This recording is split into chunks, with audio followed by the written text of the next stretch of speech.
Bugün fikirlərimi paylaşmaq istəyirəm sizinlə. Bilmirəm nə dərəcədə bunları eşitməyə hazırsınız ya həzm etməyə hazırsınız. Ümid eləyirəm əgər bu kanala baxırsınız, hazır olarsınız. Məni tez-tez belə ağır fikirlərə sürükləyən Azərbaycandan gələn xəbərlər, bilirsiniz, mənim özümü də bezdirib. Dəfələrlə bu kanalda demişəm ki, keşke Azərbaycandan bir müsbət xəbər gələydi. Mən vallah müsbət xəbəri görməzdən gəlmək istəmirəm. Yəni bu mənim necə deyim, mənim işim bundan keçmir. Mən buna görə həzz almıram. Yəni bilirsinizmi, daima bizə, özümüzə, azərbaycanlılara ölkəmizdəki çatışmazlıqlardan danışanda bu mənim həyatıma heç bir, yəni ləzzət gətirmir. Yəni bu məsələdə yəqin ki, mənim səmmiliyimə inanırsınız. Madəm ki, baxırsınız yenə də buna görə təşəkkür. Bir daha. Bilirsiniz, xanımlar, cənablar, bu çox çətin fikirlər nədən ibarətdir? Məni dinləyin, yəqin ki, anlayacaqsınız demək istədiyimi. Nəinki anlayacaqsınız, bununla empatiya da qura biləcəksiniz. Yəni anlaşılmayacaq bir şey yoxdur burada zaten. Azərbaycan dilində respublika, məhkəmə, qanun, prezident, nə bilim, mentalitet, belə gözəl, yəni hansısa gözəl fikirləri, gözəl ideyaların təcəssümü olan bu sözləri ümumiyyətlə demək adamın gülməyi gəlir. Yəni bu sözləri demirəm çıxarmaq lazımdır leksikonumuzdan, mümkün olmayacaq, amma bu sözlərin bizim həyatımızdakı mövcudluğunu dəyərləndirməyə çağırıram sizi. Respublika deyirik, otururuq, dururuq. Respublika varmı? Prezident deyirik, otururuq, dururuq. Prezident təbii ki var, amma bu prezidentdirmi, yoxsa padşahdırmı? Məhkəmə deyirik, otururuq, dururuq. Cinayət məcəlləsi, qanun, nə bilim, bilmirəm, milyon dənə hüquqi termin, hansını vəkil, hansını gətirirsiniz, gətirin. Yəni bu sözlərin mənası varmı bizim gündəlik həyatımızda? Yəni bizim deyəndə Azərbaycanlıların, Azərbaycan Respublikasında yaşayan insanların varmı? Yox. Məhkəmə nədir? Qanun nədir? Vəkil nədir? Cinayət məcəlləsi nədir? Biz bunları ola bilsin ki, idealda kinolarda görürük ki, var. Elə ölkələr var ki, bunlar mövcuddur. Mən sənə yalan danışım. 20 neçə yaşımdan bəri burada Amerikada yaşayıram. 50 neçə yaşım var indi hal-hazırda. Həyatımın böyük hissəsini burada yaşamış bir adam kimi mən indi görməyə başlayıram ki, məhkəmə çökəndə, qanunlar çökəndə ya onlar sual altına alınanda həyat nə qədər çətindir. Mən bunu indi sizin yaşadıqlarınızı, çoxunuzun əgər cavansınızsa, bununla böyümüsünüz, bununla anadan olmusunuz, bir tək prezident görmüsünüz, ya maksimum bir prezident və onun atasını. Siz bunları çoxdan başa düşmüsünüz. Mən indi sizin olduğunuz məkana varmağa başlayıram. Başa düşürsünüzmü məni? Yəni, mən indi bunun, siz gedirsiniz, qayıdırsınız, mən indi getməyə başlamışam və qorxuludur. Əslində oturub düşünəndə ki, ədalətin olmadığı bir ölkədə yaşamaq nə deməkdir? Yəni, çoxunuz artıq buna immunitet hazırlayıb, amma bunu düşünəndə doğrudan da vahim, qorxunc bir məsələdir bu. Sən bilirsən ki, sən bir ölkədə yaşayırsan, orada ədalət yoxdur, ədalətin əsi yoxdur orada və yəqin ki, olmayacaq və ən qorxulusu budur ki, bir tərəfdən hakim qrup, ailə deyəlim, elita deyəlim, hakim qrup, başımızda oturanlar, bu ədalətin əsini belə özlərinə bir təhlükə kimi görürlər və heç vaxt buna icazə verməyəcəklər. O biri tərəfdən də xalq biganədir buna.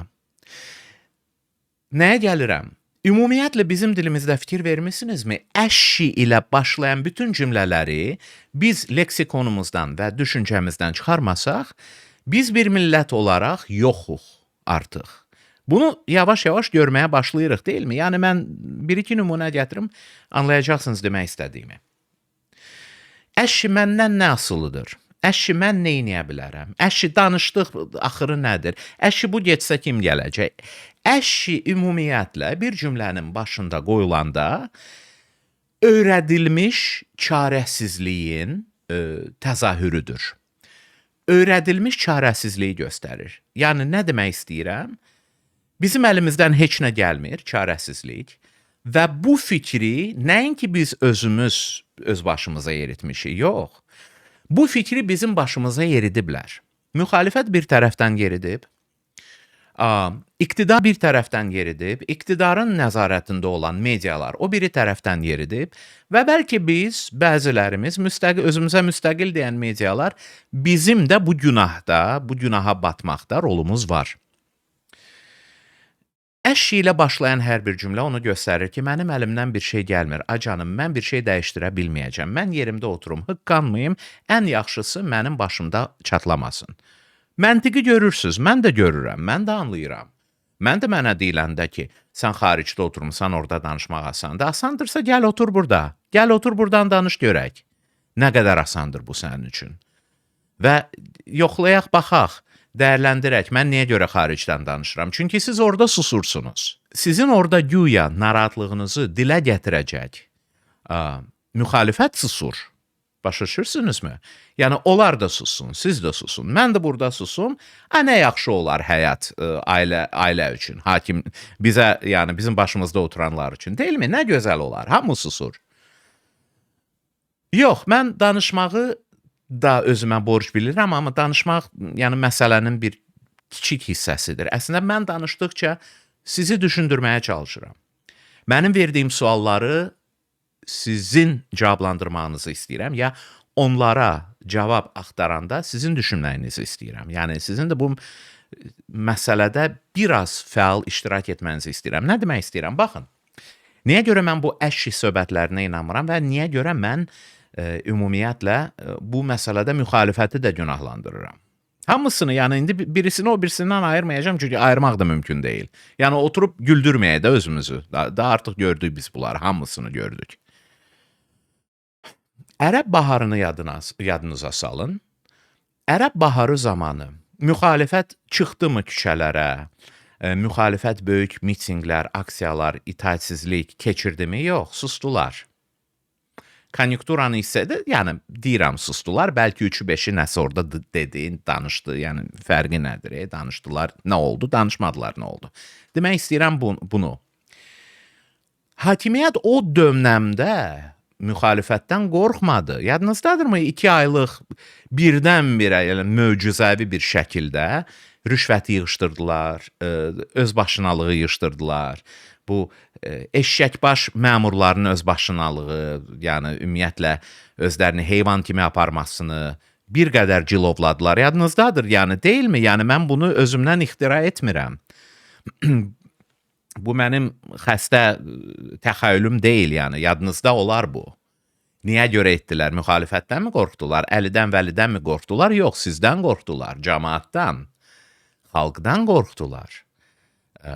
Tibb sahəsində rüşvəti yığışdırmaq, yəni mən sizə deməməliyəm, bu nə qədər böyük məsələdir. Bir günün içində yox oldu, necə oldu? Kimdən qorxdular onlar? Sizdən, xalqdan, sizin qınağınızdan, sizin qəzəbinizdən. Dedilər, bəlkə bunlar baxdılar ərəb ölkələrinə, bunlar da qalxdı. Biraz hesablamanı düzgün aparmayıblar, yanlış hesablama olub orada. Bizim xalqın üzü yola olmasını, bizim xalqın, necə deyim, sevirlər də bu söz, tolerantlığını yəqin ki, düzgün dəyərləndirmədilər və sizdən heç bir şey çıxmadı. Ona görə 2 ay sonra mindilər, bağışlayın, üzr istəyirəm, mindilər, çapdılar da, o 2 ay yığmadıqları pulları da yığdılar. Mən nəyə gəlirəm? Niyə görə mən bundan danışıram indi hal-hazırda? Ədalət, məhkəmə, qanun, elə belə dilə gətirmədim bunu. Mən bu proqramı bitirəndə, bu qısa çıxışımı sizi Azər Qasımlının məhkəməsində son sözü ilə baş-başa buraxacağam. Bu yazını bizə Samirə Qasımlı ötürdü və mən anlayıram ki, biz birinci kanaldıq, ya yeganə kanaldıq ki, o şəxsən o ötürdü. Başqaları ola bilsin ki, yaydı, amma biz onu ekskluziv almışdıq. O zaman efirdə biz bunu demədik, çünki ay ekskluziv, vay ekskluziv, yəni bilirsiniz, bunu artıq gözdən salıblar. İndi ucuz müğənnilər bir-biri ilə dava eləyəndə bunlar da eksklüziv bizim anlayışımızda. Amma bu eksklüziv idi o zaman. İndi artıq yayılmışdı, geniş yayılmışdı, amma yenə də bunu sizin üçün səsləndirmək istəyirəm. Yəni baxın bu ədalətsizliyə. Baxın bu ölkədə nə qədər pul para tökürlər ali məhkəməyə, nə bilim, 1-ci instansiya məhkəməsi, 7-ci instansiya məhkəməsi, hakimlər, jüri, filan beş plenum, zirzibil, bağışlayın da, yəni mənim bunlara hörmət borcum yoxdur. Heç bir hörmət borcum yoxdur. Çünki bunlar özlərinə hörmət etmirlər. Bu hakim deyilənlər, məhkəmə sisteminin işçiləri deyilən, bunlar hamısı juliklərdir, maklerlərdir, bunlar hamısı, necə deyim sizə, yaxşı öyrədilmiş pudillərdir. Bunların bir dənə ağası var, bunlar ağanın ağzına baxırlar, ağa necə barmaqlarını necə hərəkət etdi, bunlar elə qərar verəcəklər, həm də absurd qərarlara qədər. Absurd nədən söhbət gedir? Artıq bunu deməmiş adam qalmayıb, mən də demişəm, amma yenə də demək istəyirəm. Çünki içimdən gəlir, bunların hamısını bir araya gətirib bu barədə düşünmənizi istəyirəm və xahiş eləyirəm əslində. Azər Qasımlıya 12 il həbs cəzası verildi. Mən indi oturub onun məhkəmə işini gözdən keçirirəm, oxuyuram diqqətlə, çünki tərcümə də edirəm. Şikayətləri onunla bağlı mən tərcümə edirəm. Tərcümə edirəm deyəndə redaktə edirəm daha doğrusu. Olardı demək. Amma bəzi yerləri özümdə tərcümə eləyirəm. Niyə görə? Çünki bunların ictimaiyyətə yayılmasını istəyirəm. Bunun nə nəticəsi olacaq? Mən heç kimi ruhdan salmaq istəmirəm. Azərbaycanın Avropa İnsan Haqları Məhkəməsindəki rolunu gözdən keçirsək, onun trayektoriyasına baxsaq, yəni vəziyyət o qədər də ürəkaçan deyil. Amma bunu eləmək lazımdırmı? Lazımdır. Bu qədər absurd cinayət işini və onun nəticəsini və onun nəticəsində verilən hökmü mütləq dünyaya çatdırmaq lazımdır. İndiki siyasi konjunkturada bunu diqqətə alan olmayacaq. Avropa bizdən neft qaz alır. Birləşmiş Ştatların başı indi tamamilə başqa işlərə qarışıb və bizim regiondakı indiki vəziyyət hamının gözü qabağındadır. İranda müharibə gedir. Yəni, başqa sözlə, indi insan haqlarına baxan yoxdur. Amma vəziyyət daima belə qalmayacaq, xanımlar, cənablar. Hər şey dəyişir. Bu, geci tezi var bunun hamısının. Və indi baş verən proseslər unudulmamalıdır. Bu məhkəmə qərarını və onun ümumiyyətlə bu biabırçılığı tərcümə eləyəndə mən bunu öyrənməli oluram və hansısa bir düşüncə prosesindən keçirməli oluram. Məntiq deyilən belə bir abstrakt, Azərbaycanda artıq bu abstrakt olan bir şeyi buna tətbiq etməliyəm. Nə var ortalıqda? 12 illik hökm var. Nəyin üstündə? Azərbaycanda qətlə mən anladığım qədər 9 il düşür. Amma sən demə, sübuta yetirilə bilməyən, yəni sübutun deyəlim ki, bir qramı olmayan bir məhkəmə işində 12 il verirlər. Gülməlidirmi, ağlamalıdırmı? Bu qərarı özünüz verərsiniz də yəqin, yəni siz orada yaşayan.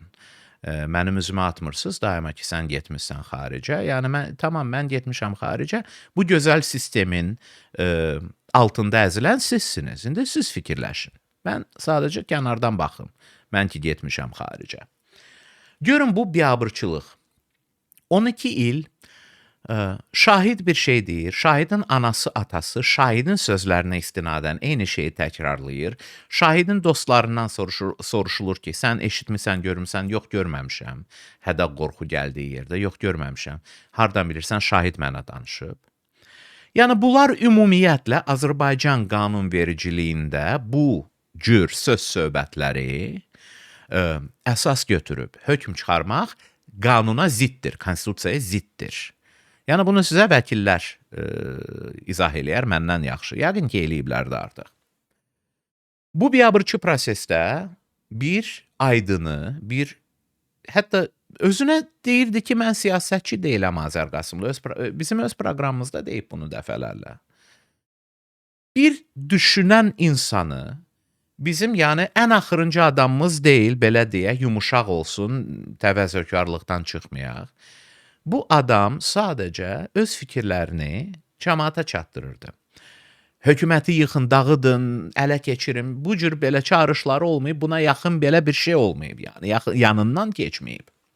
Sadəcə öz müstəqil nöqteyi nəzəri vardı, öz müstəqil baxımı var idi və bu baxıma görə onu cəzalandırdılar. 12 il iş verdilər, tamamilə qeyri-qanuni bir şəkildə. Cəmaatdan səs çıxdımı, yoxdur? Yəni bu sualla nə özümü, nə sizi alçaltmaq istəmirəm. Təbii ki, çıxmadı. Və yəqin ki, çıxmayacaq. Amma yəni gözləyirdikmi?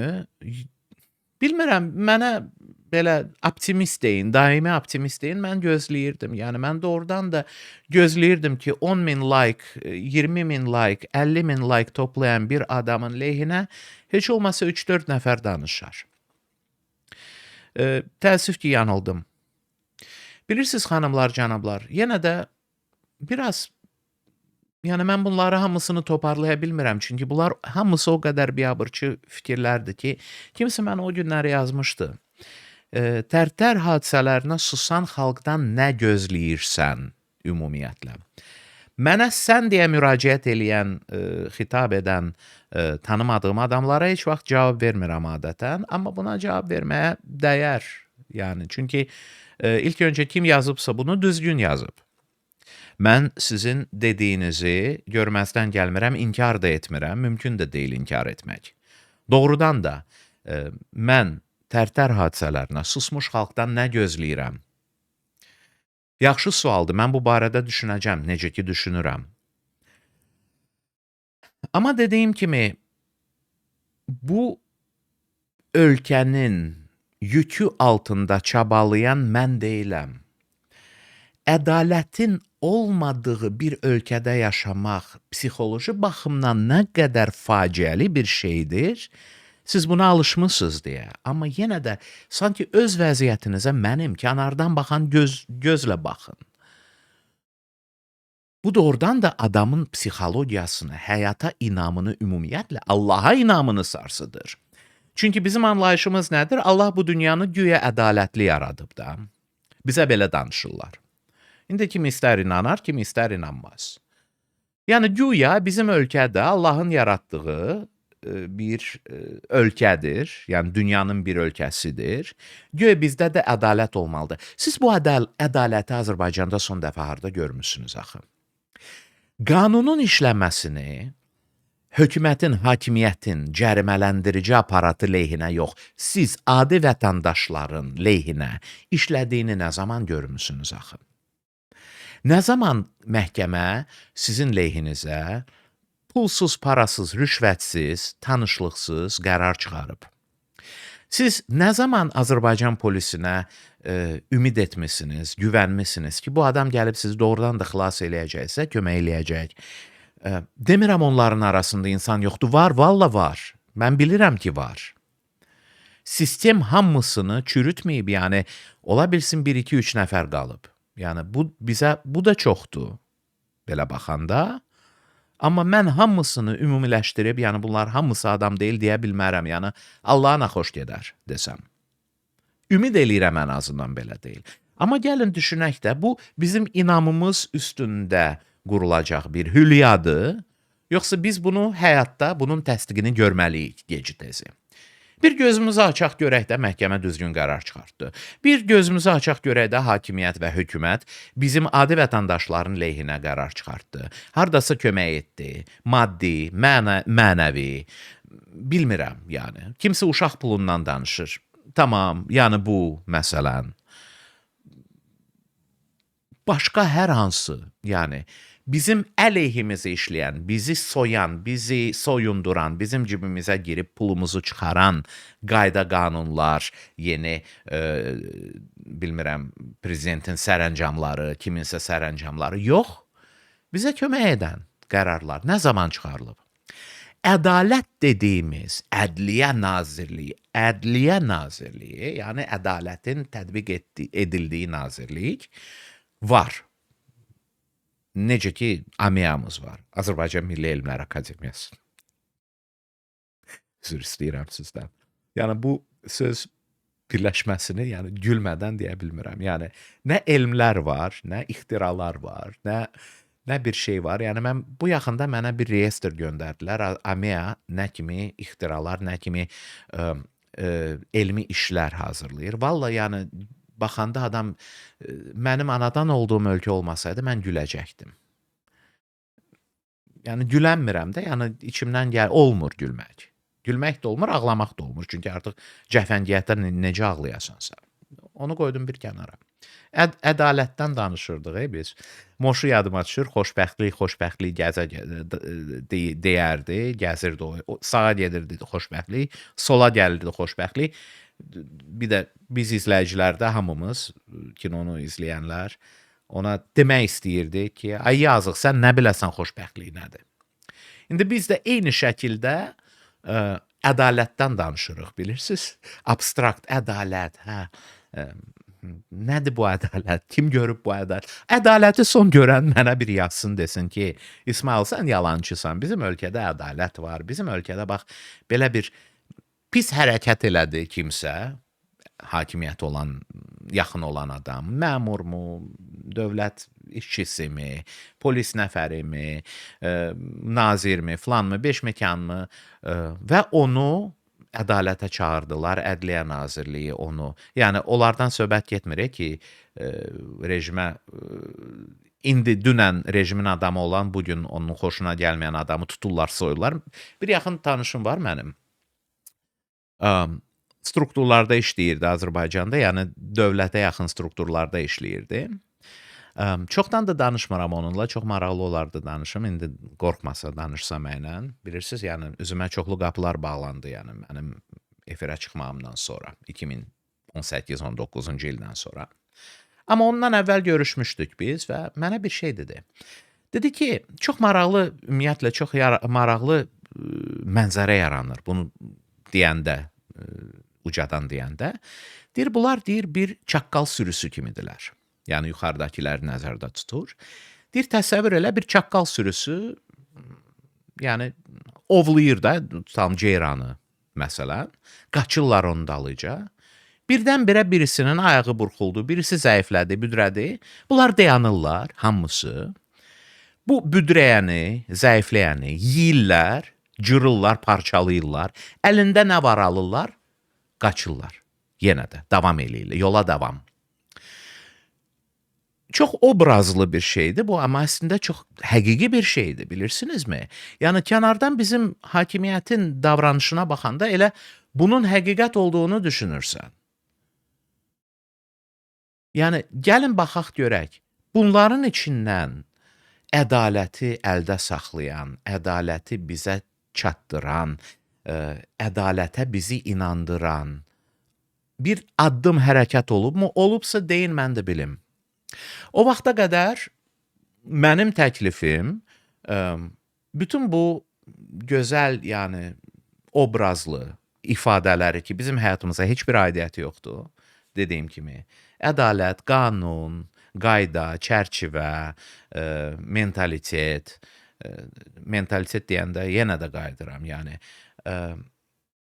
bizim zabitlərimizin zorlanmasına və qətlinə susan, amma onun bunun şortikini, o müğənninin, bu müğənninin özəl həyatını, geyimini müzakirə edən xalqın mentaliteti məni maraqlandırmır. Mən bu mentalitet, bu zibildir. Bilirsinizmi? Bu mentalitet deyil, bu zibildir ki, xirtdəyinə qədər onun içində üzürlər bu insanlar. Bu insanlar gözünü açır, bunu görür, öləcək, gözünü qapadacaq, bundan başqa heç nə görməmiş, gəbərəcək, gedəcək. Yəni, bu mentaliteti əlinə bayraq eləyən insanlar. Heç kimə bağlamıram, yəni bu yaxınlarda bizim itkimiz oldu. Vallahi heç kimə bağlamıram. Bu sözlərimi yozmayın, mən alışmışam artıq, gözüm də qorxub. Bunu bağlayacaqsınız hansısa şəxsə. Mənim efirdə sözümün çəp gəldiyi şəxsə, yox valla. Bütün ölənlərə rəhmət diləyirəm, hər kəsə. Yəni, mən ölünün dalıca hələ pis söz deməmişəm, indiyənə kimi. Demək istədiyim bu mentaliteti özünə bayraq eləyən, ədalət sözü, qanun, qayda, çərçivə, cinayət məcəlləsi, nə cinayət, nə Cinayət başdan ayağa cinayətin içində yaşayırıq biz. Biz gözümüzü açırıq, sağa sola baxırıq, cinayət görürük. Bunun nə məcəlləsi? Bağışlayın. Dediyim kimi, ürək açan fikirlər çatdırmaq istərdim. Təəssüf ki, mənə bu imkanı vermirlər. Əvvəla mənə dəstək verən insanlara, yaxınlarıma, dostlarıma, vəkillərimə, sosial şəbəkələrdə paylaşım edən, xüsusilə məhkəmələrimə gələn hər kəsə təşəkkür edirəm. Hamı var olsun. Mən cinayətkar deyiləm. Cinayətə yaxın heç bir əməlim olmayıb.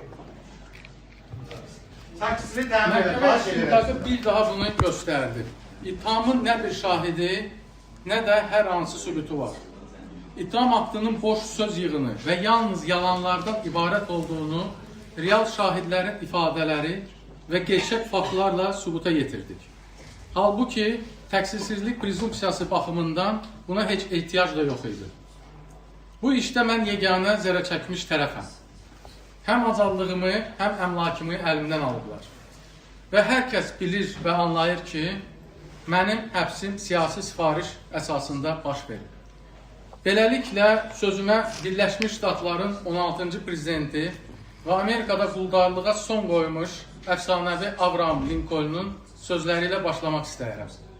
Siyasətdən getdiyinə dair qərar verən və həqiqətən də yalnız vəkillik fəaliyyəti ilə məşğul olacaq Lincoln, 1849-cu ildə öz gündəliyinə aşağıdakı misraları yazır.